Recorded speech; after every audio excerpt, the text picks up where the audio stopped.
Hi friends, ఈ slender man గురించి మన దేశంలో చాలా మందికి తెలియకపోవచ్చు. కానీ వెస్ట్రన్ కంట్రీస్లో మాత్రం ఇతనంటే ఇది. అసలు ఎవరు ఇతను? చాలా మంది చాలా వీడియోస్లో స్లెండర్ మ్యాన్ అలా చేశాడు, ఇలా చేశాడు అనే చెప్పారు. కానీ అసలు ఈ స్లెండర్ మ్యాన్ ఒరిజిన్ ఎక్కడ స్టార్ట్ అయింది? ఎందుకు ఒక సాధారణ ఫ్యామిలీ పర్సన్ ఇలా అయ్యాడు? ఇతన్ని మాన్స్టర్ అనాలా లేక దెయ్యం, ఆత్మ అనాలా?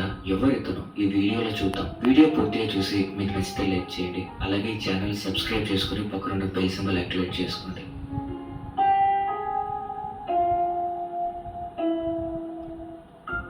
Slender man.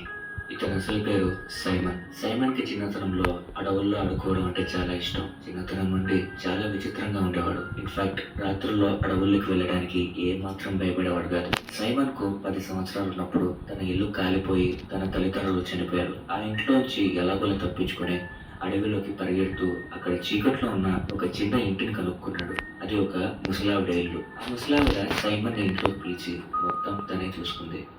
ముసలావిడ ఒక విడో. ఆమెకు ఏంజెలిన్ అనే కూతురు కూడా ఉంది.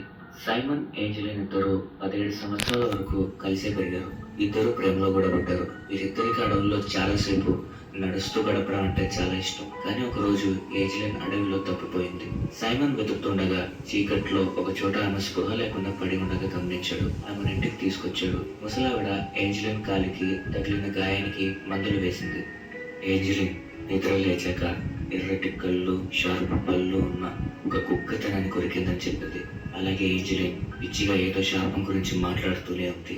ఆమె నిద్రపోతున్నప్పుడు వారికి చెప్పింపబడిన కూతురు పుడుతుందని కలలు వస్తున్నట్టుగా చెప్పింది. 1 సంవత్సరం తర్వాత సైమన్, ఏంజెలిన్ ఇల్లు మారారు. వారికి స్లెండ్రీనా అనే కూతురు కూడా పుట్టింది. అలా స్లెండ్రీనాకు 14 ఏళ్ల వయసు వచ్చాక ఆ శాపం మొదలయ్యింది. ఒకరోజు స్లెండ్రీనా అడవిలో ఆడుకుంటున్నప్పుడు ఏదో భయంకరమైన ఆకారం కనపడింది. వెంటనే స్లెండ్రీనా ఇంటికి పరిగెత్తింది. అప్పటికి సైమన్ అడవిలోనే ఉన్నాడు. కాసేపటికి సైమన్ ఇంటికి వెళ్లి చూస్తే స్లెండ్రీనా అండ్ తన భార్య ఏంజెలిన్ ఇద్దరు చనిపోయి ఉండడాన్ని చూశాడు.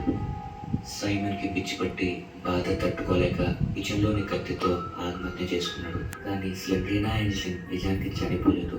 సైమన్ ని ఆట పట్టిద్దామని ఒక ట్రిక్ ప్లే చేశారు. కిచెన్లోకి వెళ్ళి చూస్తే అక్కడ సైమన్ చనిపోయాడు. సహాయం కోసం అడవిలోకి పరిగెత్తారు. కానీ అక్కడ ఎవరూ దొరకలేదు. ఇంటికి వచ్చి చూస్తే సైమన్ డెడ్ బాడీ కిచెన్ లో లేదు. బెడ్రూమ్ లోకి వెళ్ళి చూస్తే బెడ్ పైన సైమన్ డెడ్ బాడీ పడి ఉంది. అప్పుడు మొదలైంది ఇదంతా. సైమన్ మెల్లిగా మంచం పైన నుంచి లేచి వారిద్దరి ప్రాణాలను పాతాళానికి తీసుకెళ్లిపోయాడు. ఇప్పటికీ స్లెండ్రీనా, ఆమె తల్లి ఏంజెలిన్ ఆత్మలు చాలా చోట్ల హాంటింగ్ చేస్తున్నాయని చాలా మంది చెప్తుంటారు. ఆ శాపం తర్వాత సైమన్ ముఖంలో చాలా మార్పులు వచ్చి ముఖమంతా ఖాళీగా అయిపోయి పాలిపోయింది. తన ముఖంలో ఎటువంటి ఎక్స్ప్రెషన్స్ ఉండవు. కళ్ళు, ముక్కు, నోరు కూడా ఉండవు. అలాగే వీపుపై ఏవో టెంటికల్స్ లాగా వచ్చాయి. ఈ కారణం వల్ల సైమన్ అందరూ స్లెండర్ మ్యాన్ అని పిలవడం స్టార్ట్ చేశారు. ఇప్పటికీ చిన్న పిల్లల కోసం అడవుల్లో తిరుగుతూ ఉంటాడని చాలా భయానక కథలు ఉన్నాయి. ఈ భయం కలిగించే స్లెండర్ మ్యాన్ మరింత ఇన్ఫర్మేషన్ కావాలంటే కామెంట్ లో తెలపండి. దీనికి పార్ట్ 2 కూడా చేస్తాను. మరి స్లెండర్ మ్యాన్ గురించి మీరేమనుకుంటున్నారో కామెంట్ చేయండి.